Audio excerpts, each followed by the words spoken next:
Coogs House. All right. The Houston Cougars suffered what feels like a devastating loss to the transfer portal on Wednesday. I have to say, I'm also a little bit worried. Is this the last one?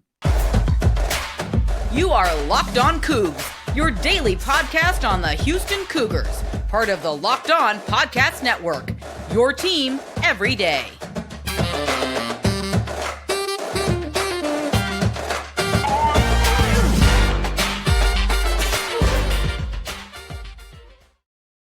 Welcome to Locked On Cougs, daily podcast about your Houston Cougars. I'm your host, Houston-born teacher and coach Parker Ainsworth, to break down all things Cougs. If you're a U of H fan or just a hater who can step by, please be sure to hit subscribe down below. That way you get the latest on the Cougs in your newsfeed each and every day. We appreciate you making Locked On Cougs your first listen of the day. Welcome back to the YouTube channel. It is good to see you again.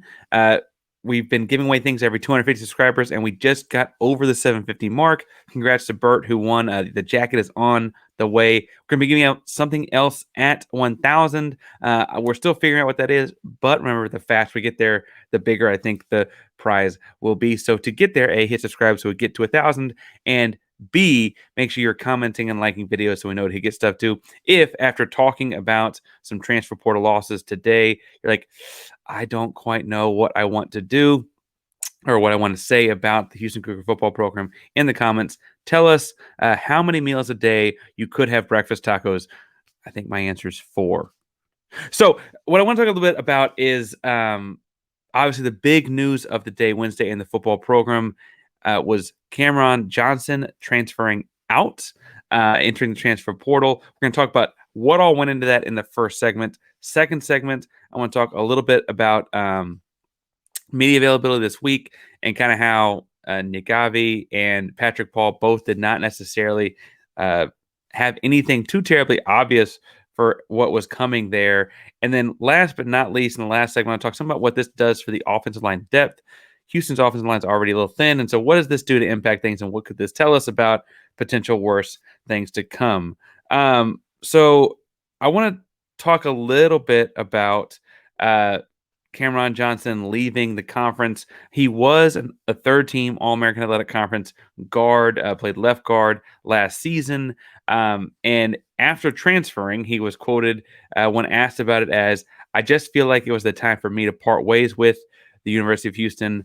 It was one of the hardest decisions I've ever made, but I know it was the right one. I'm excited for the future holds, and I can't wait to get onto my university." Now, admittedly, he was an all-conference starter. I think what's interesting is that statistically, I'm not sure he was one of the best offensive linemen that Houston had in their starting 5. However, one of the strengths we've been talking about, you and I have been talking about, I should say, and I don't know if the national media is picking it up, but Houston moving into the Big 12 is while they don't necessarily have a plethora of Big 12 linemen, right? And that is a thing. Moving into a Power 5 conference requires like having Power 5 linemen. They at least had the cohesiveness of bringing back 7 guys from the program a year ago, including 5 starters, and then transferred Jalen Garth, who we will talk about some later, who had to sit out for eligibility reasons after the transfer last fall. That would be an 8th guy that was familiar with the system, the guys, the weight room, all those things, right? Veteran type guys. Continuing to lose those guys is a problem, right? Now, I say that to say that Cameron Johnson is a big, strong offensive lineman, 6'4", 305, which for a college guard is a big guy. It wouldn't have been that uncommonly big in a Power 5 conference, but certainly one of his strengths was being a big, strong guy. Pro Football Focus does different grades on all these positions, obviously, and I thought it was interesting. We'll get to why it's interesting when we get to the Naghavi part in a moment, but his pass blocking grade per Pro Football Focus was a 79.4, meaning he was doing the right thing at a like acceptable or better level 79.4% of the time. That's very, very high. The average in these things are in the low 70s, high 60s at best. Like you'll see like an average player is probably more like in the 65, right, to 60 range. So a 79.4 is pretty strong for his pass blocking plays. His run blocking grade was a 63.3. That would imply that on his run blocking stuff, he's not quite necessarily in the right place as often as his pass blocking. Still better than average, right? That's why he's an all-conference guy. But on the whole, it didn't quite like add up to being the top end there. Much better pass blocker than run blocker is the thing to take away from that. Interesting that a 6'5", 305 guy was better at pass blocking as a guard. Of course, you think about pass blocking as a guard, it's a lot more of the defensive tackle types, big, strong, wide, to where you think of an offensive line having like anchor down, sink their hips and get under them, as opposed to the more athletic stuff you see out at the edges. Whereas Cameron Johnson kind of has more of that athletic, 6'5", 6'4", 305. You think he'd be a little bit lighter on his toes than some of your more stockily built guard. Not that, 6'4", 305 is pretty stocky, but it's not like 6'2", 315 like you see at some places. It's not quite the same box shape. He's got a little bit more length athleticism in his build. And I guess theoretically he can do that with a 3 technique, but in working on a nose, a shade, a 2, any of those interior type guys, you wouldn't be necessarily what I would have guessed. I will say in watching him and watching Clayton Toombs in the pocket last year, it did feel like the left side, both Cameron Johnson and Patrick Paul, gave Clayton Toombs a lot of time, right? He could constantly sit back there patting the ball behind the left side of his line, what we would call 61, 71, and 81 protection, where it's a short roll to the left, and then the right side is doing more of a descending pass block, right, where they're kind of walling guys off. The right side, I'm sorry, and the left side kind of more firm because he's got that protection there. Long way to say that we will miss him. I'm not saying we won't miss him, but there were things that he was not great at. He was third team all conference, not first team all conference. So he was good, but there were obviously things to continue to work on. The biggest loss to me here is that experience. It's frankly experience that it looks like other schools want.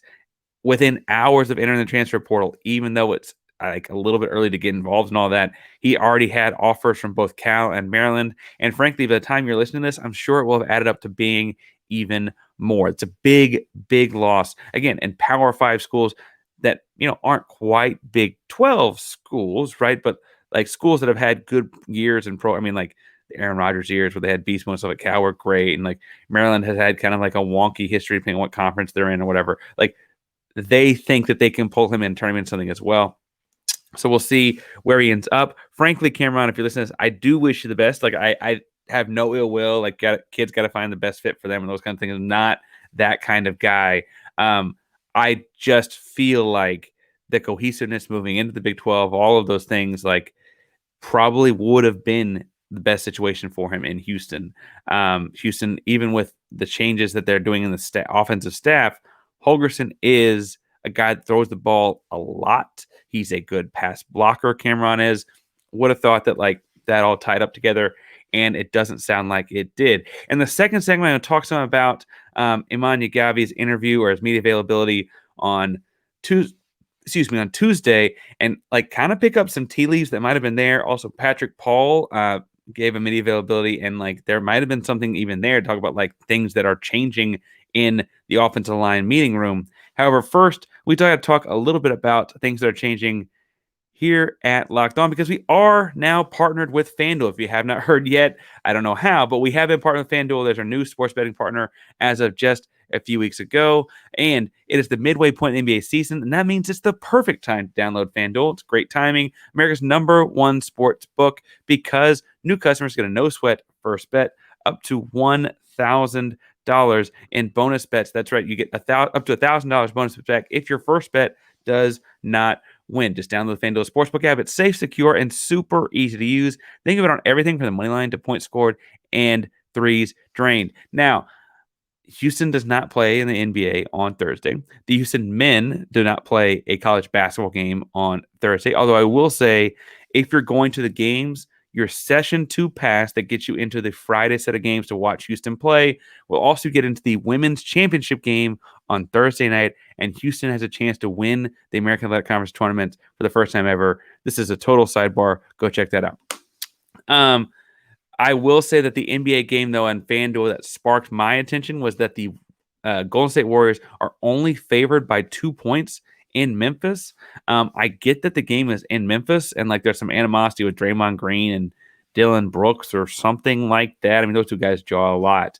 But with all the chaos and turmoil surrounding Memphis and like not scared anyone in the West and losing a bunch of games to teams in the West and the John Morant stuff that he's going through and doing, it's both sides of that. I feel like 2 points is a really, really close spread. I get that Golden State's had struggles on the road this year, but like Steph's back. I think they're going to win by more than 2 points. I'm telling you to take it. I'm telling you to take it by more than 2 points. And I'm telling you to do it at FanDuel. FanDuel even lets you combine your bets for bigger payouts with same game parlay. So don't miss the chance to get your no sweat first bet up to $1,000 back in bonus bets when you go to fanduel.com/locked on. That's fanduel.com/locked on to learn more. Make every moment more with FanDuel, an official sports betting partner of the NBA.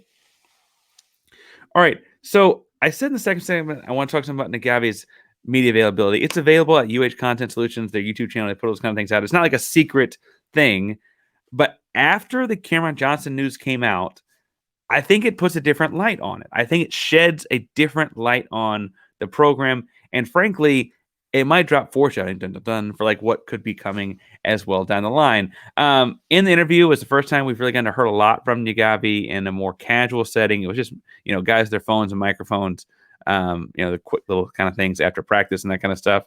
And he plugged how much he's enjoyed being from Houston and working for Houston. He did mention that he's the only person in his family that did not go to the University of Houston. So it feels like they're all smarter than him, and made a little joke with that and that kind of stuff. They also made some jokes about Katie and the fact that the head football coach that's been there since his senior season is his father-in-law, and that's kind of like been underlying under some of this kind of stuff, and how that helps with recruiting. And then they go, whoa, wait, you also played for him, and all those kinds of things, right? Fun, jokey things, very normal conversation. I will say a couple things that like stuck out to me in it before we get to like the tea leaves here. He said he respects Dana Holgorsen as a program manager. He came to Houston to be in an offense that is play for an offensive guy like Dana, and does have like the same kind of values that Dana puts into the offensive staff and those kind. So all the right things to say. He wants to have trust and depth and have the older guys playing their best because he feels like that's what he's going to really be like judged on as a coach in this first season, is how much like he has a great offensive line. What is he turning them into?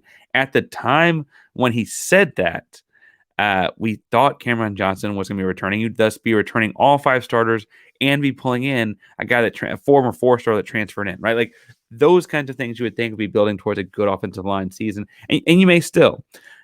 But a couple things he said, or a couple things he hinted at that may have foreshadowed what ended up coming in Cameron Johnson and potentially more guys leaving, is that he pushed like very intensely that his big focus is to bring physicality to running the football and to run the football more. He bluntly said it.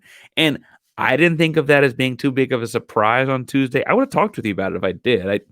I've been able to predict he's going to run the ball more and want to run the ball more since hearing that we hired the Tulane guy. I mean, you saw Tulane play last year, right? Like, not a big deal. But that targeted answer, when you then have a guy that is much better at pass blocking leaving the next day, a starter at an all-conference one at that seems like they knew this was happening. Rob Sellers of 24/7 Sports also put in some message boards that like he couldn't confirm it, but he had heard some of these kind of whispers throughout earlier parts of the week. I feel like that's what Naghavi was hinting at. It's like some guys are having to learn a new level of physicality for the kind of run game he's trying to go with, which, frankly, as a coach myself, that sounds awesome, right? I'm not saying he's wrong in doing that, but I wonder if it tells us about like what the disagreement between he and Patrick Paul may have been.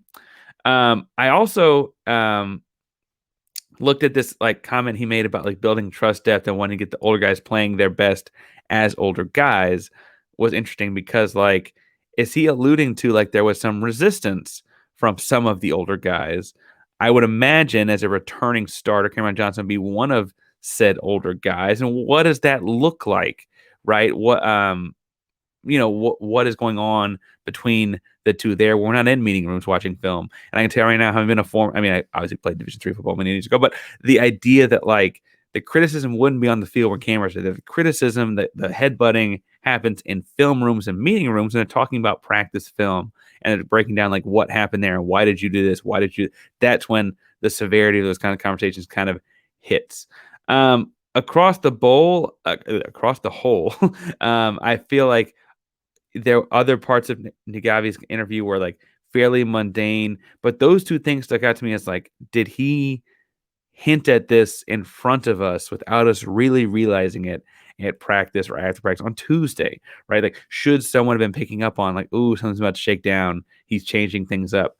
Patrick Paul, obviously like the best offensive lineman on the team, and if you're looking for like a good set of footwork out of a big fella, go watch Patrick Paul last season. That dude is good.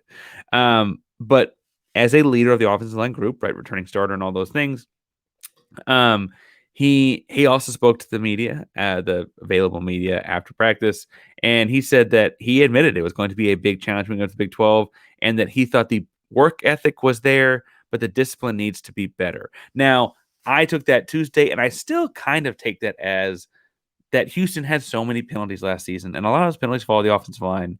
And for lay people that don't understand that, it's because the offensive line makes up half of the offense, right? Like, just by statistics, that's 5 of the 11 guys in the field, and then if it's tight end, it's 6, right? Those guys are just more likely to get penalties because that's a unit that makes up half the team, right? You don't think of like the receiver unit getting penalties because A, there's maybe 3 of them on the field at a time, and B, you think of like an individual doing it, right? You think of them as a much more individual group. I took that as the discipline he was talking about on Tuesday, and I still kind of think it probably is, but in the future, if I were to find out that discipline was actually more like what's happening with Cameron or whatever, like, wouldn't be that surprised, right? Like okay, like Cameron Johnson has fair share of penalties in the run game. Maybe that's what he's talking about, right?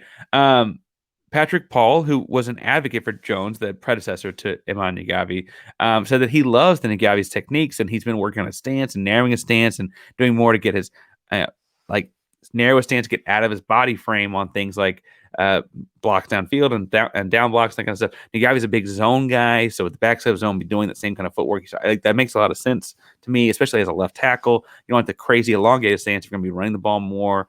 All those things make a lot of sense. And then he mentioned that it's a lot of the same concepts, just in a different way. I think he's referencing like terminology and things like that. And frankly, I guess I overlooked that, but I guess Naghavi kind of said the same thing, right? He said that the focus has been getting all parts of the run game, like the backs, the line on the same page. And it was a new page, right? Because the terminology, that kind of stuff's new. Patrick Paul kind of echoed that when he said that it's same concept, different way. And Patrick Paul was quick to point out after saying that, and that's a good thing, right? It seemed like and because he went out of his way to say that, like, Patrick Paul was in favor of some of these changes, where like other guys might not have been. Again, I'm trying to read tea leaves here because like this felt kind of like shaking of the program in a little bit, for a little bit, right? This does not change a lot of things. Houston, even if everyone stayed on the roster, need to go chase offensive alignment in the next transfer portal window in a couple weeks, right? That was never going to change. That was always going to be a goal, etc. However, with a starter leaving, a projected starter, I should say, I assume he was going to start again next year, leaving, you got to imagine that Houston is even thinner and even more in desperation of going out to get someone new. So in the third segment, I would like to talk a little bit about what that depth chart looks like for the University of Houston up front.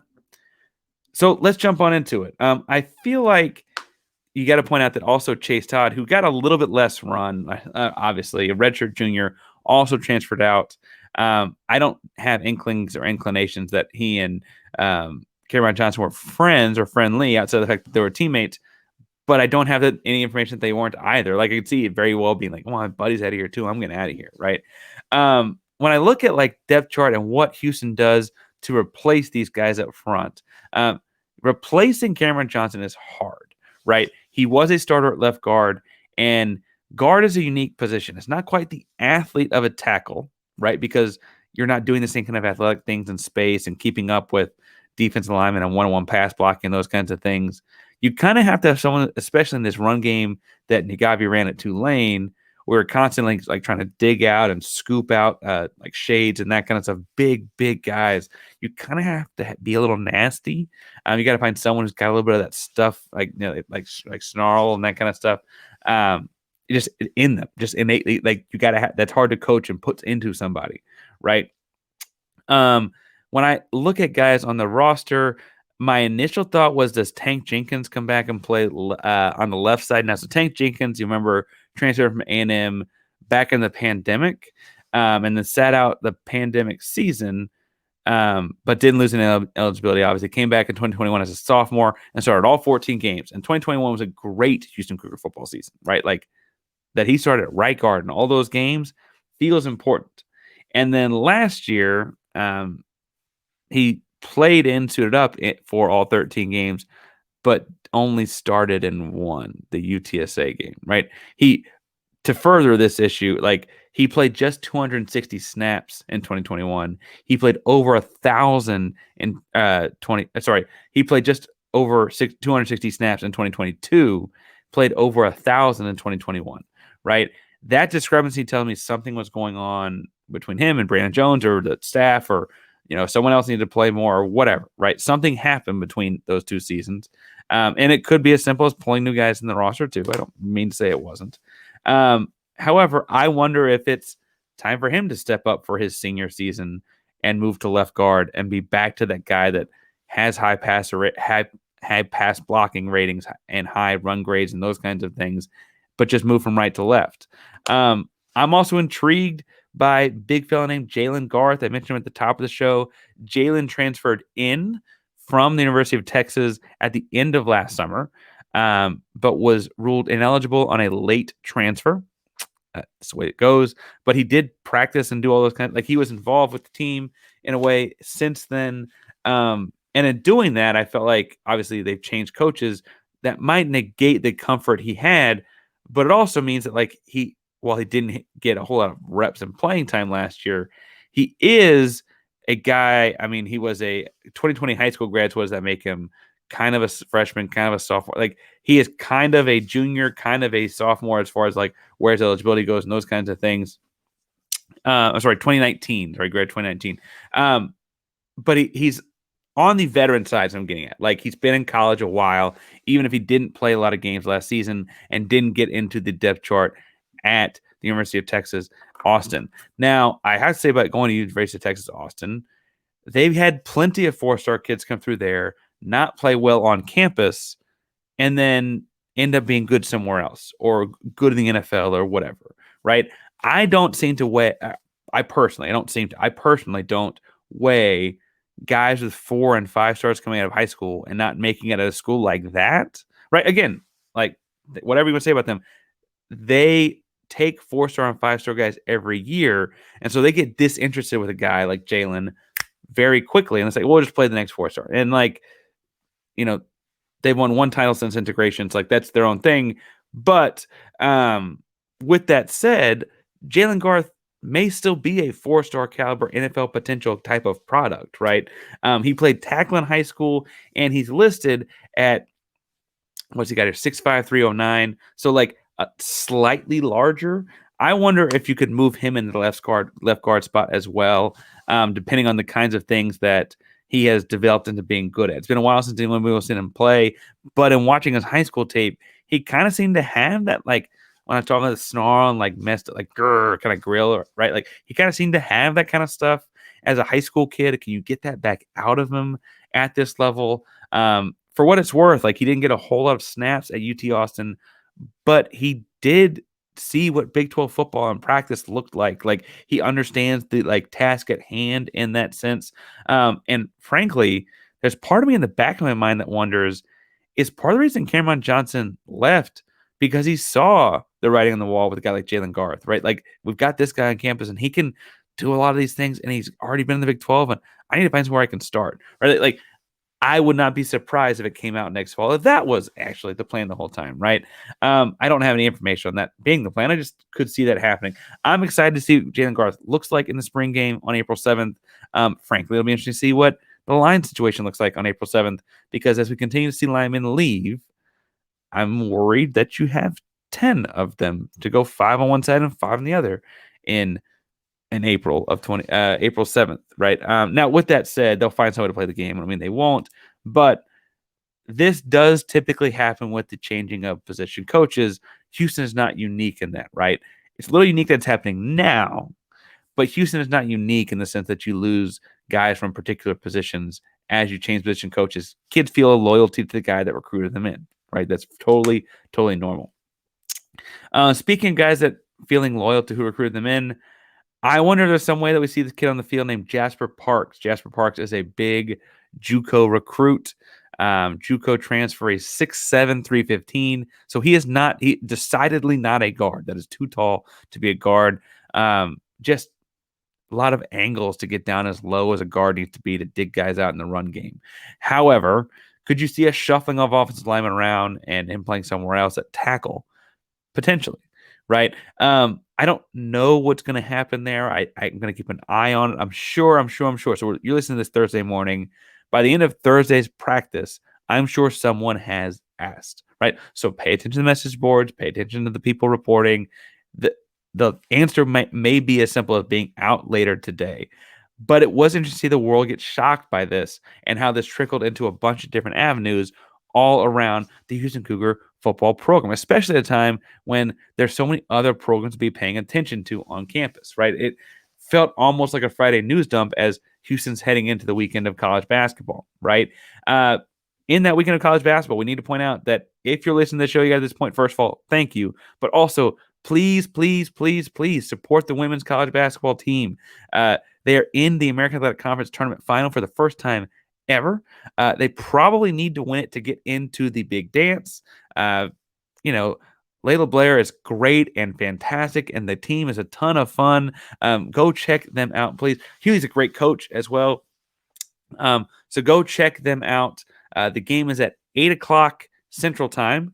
So adjust your own time zones. If you are going to Fort Worth for the men's tournament starting Friday at noon, your Session 2 ticket is supposed to also work for the women's championship game on Thursday night.